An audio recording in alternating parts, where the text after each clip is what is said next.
Welcome to Character Gallery number 2. Thomas has many friends on the island of Sodor. Visit them all by pressing the left side direction button on your controller. Thomas can be described as a cheeky, fussy little engine. He often gets into scrapes, usually by being over-eager to do things best left to bigger and more sensible engines. But clouds never last long in Thomas's life, and he's soon bustling about again, playing his part in the yard and on his very own branch line, of which he is extremely proud.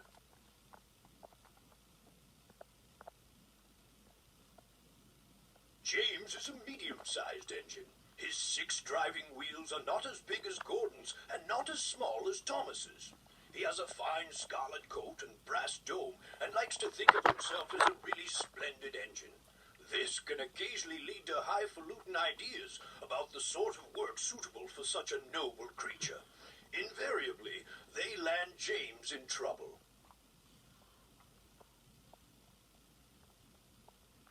Percy is the junior member of the principal team of engines. He's a happy little chap who's normally quite happy buffing around the yard with no particular desire for adventure in the great world outside.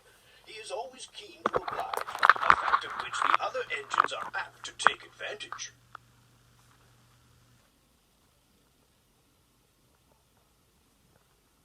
Henry is a long, fast engine. He has a thoroughbred look, and, like all thoroughbreds, tends to be somewhat highly strung and prone to illness.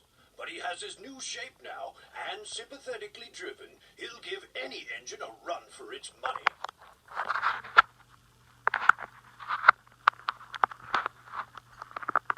Mavis is a feisty young diesel engine who works at the quarry. She's full of her own ideas and doesn't take kindly to advice. She has a lot to learn about trucks, but with Toby's help, she's learning to be a really useful engine.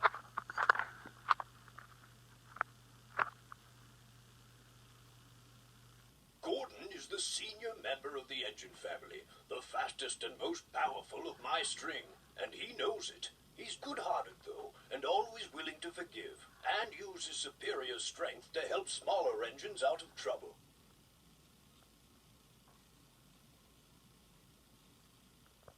Toby is old-fashioned, both in looks and outlook. Every engine, no matter how old, wants to be really useful, and having once nearly been scrapped, Toby is always happy to work. He's not above being temperamental sometimes, but since he works mainly up an outlying quarry line, he can work off his moods without causing grief to anyone, except his own faithful coach, Henrietta.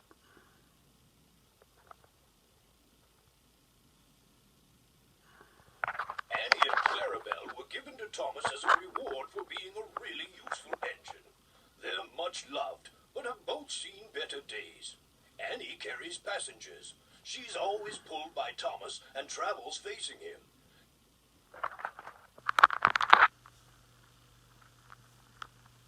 Clarabelle is a composite coach. She has one section for passengers and one for luggage and the guard.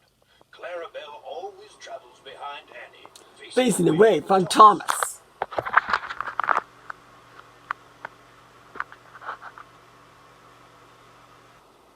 Bertie has a great deal in common with Thomas. Ever since their great race, they've been the firmest of friends. Bertie's strongest characteristic is his friendly grin and his readiness to help any engine prepared to admit that just sometimes roads have their uses as well as rails too.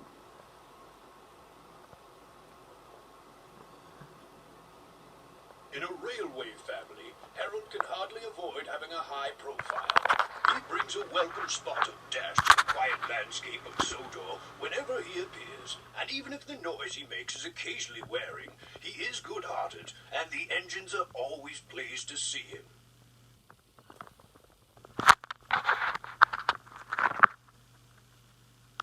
Like all cranes, Cranky has a high and mighty attitude, which often annoys the engines.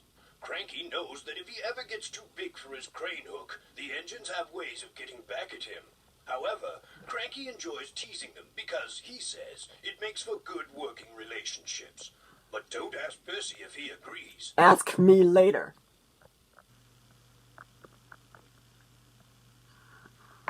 It's It's been many years since I first came to Sodor as a railway engineer. I rose quickly in the company, being a director at an early age, and eventually chairman. My imposing appearance, no less than my firm but kindly handling of both engines and staff, earned me the affectionate nickname of the Fat Director. Then, after nationalization, when I was awarded a knighthood for my services to the railway industry, I became Sir Topham Hatt, the Fat Controller.